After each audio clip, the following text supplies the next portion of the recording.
SSC পরীক্ষা 2025 এর ফলাফল অলরেডি প্রকাশিত হয়ে গিয়েছে। আপনারা অনেকে আছেন রেজাল্টের পরে জানতে চান কিভাবে পুনর্নিরীক্ষণের জন্য আবেদন করবেন। কি কারণে এটা করা লাগে? যেমন দেখেন, এটা পদার্থবিজ্ঞান পরীক্ষা, ফিজিক্স এখানে পেয়েছে 79। এটা ছাড়াও অনেকে 69 পায়, 59 পায়। এছাড়া অনেকে ভালো পরীক্ষা দিয়েও ফেল করেছে, অথবা যতটুকু রেজাল্ট আশা করেছে ততটুকু রেজাল্ট তাদের হয়নি। তারা পুনর্নিরীক্ষণের জন্য আবেদন করতে চায়। তো চলুন বিস্তারিত আপনাদেরকে দেখাই কিভাবে আপনারা পুনর্নিরীক্ষণের জন্য আবেদন করতে পারবেন। তো পুনর্নিরীক্ষণের আবেদনটা কিন্তু 11 তারিখ থেকে শুরু হয়েছে। এটা মাত্র 7 দিন সময় আছে। 11 তারিখ থেকে 17 জুলাই 2025 পর্যন্ত সময় আছে। এবং এটার আবেদনটা করা একদমই সহজ। এটা যে কোনো টেলিটক সিম থেকে এই আবেদনটা করা যায়। আপনার যদি টেলিটক সিম থাকে নিজে নিজে করতে পারবেন, অথবা দোকানে গিয়ে কোনো একটা, অথবা কারো পরিচিত থাকলেও কিন্তু সেক্ষেত্রে টেলিটক সিম থেকে এই আবেদনটা করতে পারবেন। আবেদনের জন্য আপনাকে যে কাজটা করতে হবে, প্রথমে টেলিটক সিম থেকে এসএমএস করতে হবে। প্রথমে লিখবেন আরএসসি, এরপর আপনার বোর্ডের প্রথম 3টা অক্ষর লিখতে হবে, এরপরে আপনার রোল নাম্বার এবং যে সাবজেক্টে আপনি পুনর্নিরীক্ষণের জন্য আবেদন করতে চান সেই সাবজেক্টের কোড নাম্বারটা লিখতে হবে। লিখে এসএমএস করতে হবে 16222 এই নাম্বারে। এসএমএস করার সাথে সাথে আপনাকে 50 আরেকটা এসএমএস পাঠানো হবে। সেই এসএমএস এ আপনাকে একটা কোড নাম্বার দেওয়া হবে এবং কত টাকা আপনার অ্যাকাউন্ট থেকে কেটে নিবে সেই বিষয়ে আপনাকে ওখানে বলে দিবে।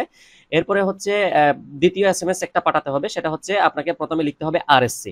আরএসসি লেখার পরে আপনাকে স্পেস দিয়ে ইয়েস লিখতে হবে। স্পেস দিয়ে এসএমএস এর মাধ্যমে আপনাকে যে একটা পিন নাম্বার পাঠানো হয়েছে বা কোড নাম্বার পাঠানো হয়েছে সেই কোড নাম্বারটা লিখতে হবে এবং আপনার একটা কন্টাক্ট নাম্বার লিখতে হবে।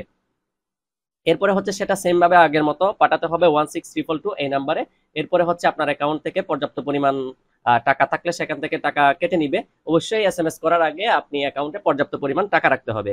তো এই ক্ষেত্রে কত টাকা খরচ হবে? আচ্ছা, আরেকটা বিষয় বলে নিই, সেটা একাধিক বিষয়ে যদি আবেদন করতে চান, ধরুন আপনি 2টা সাবজেক্টে পুনর্নিরীক্ষণের জন্য আবেদন করবেন, তাহলে কি করবেন? সেক্ষেত্রে আপনি কমা দিয়ে দিয়ে সাবজেক্টের কোডগুলো কমা দিয়ে একটার পরে একটা লিখতে পারবেন।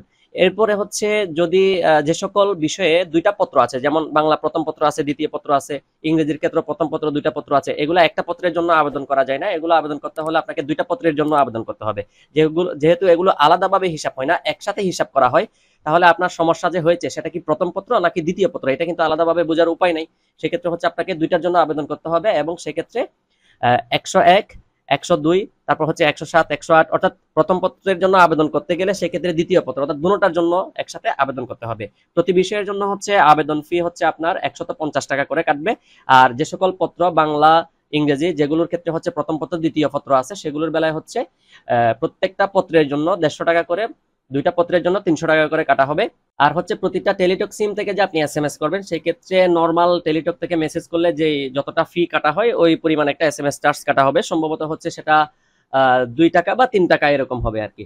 ধরুন আপনার যদি এক সাবজেক্টের জন্য আবেদন করতে যান, সেক্ষেত্রে 150 টাকা খরচ হবে, আর এসএমএস ফি 3 টাকা হিসাব করলো 6 টাকা, তার মানে 156 টাকা হয়ে যাবে। তো সাবজেক্ট যত বাড়বে সেই ক্ষেত্রে আপনার ওই টাকার পরিমাণটা 150 করে বাড়তে থাকবে, এই বিষয়। তো আমি এই পোস্টের লিঙ্কটা আমার এই ভিডিওর নিচে দিয়ে দিব। আপনারা এখান থেকে পোস্টটাতে ভিজিট করে বিস্তারিত দেখে নিতে পারবেন।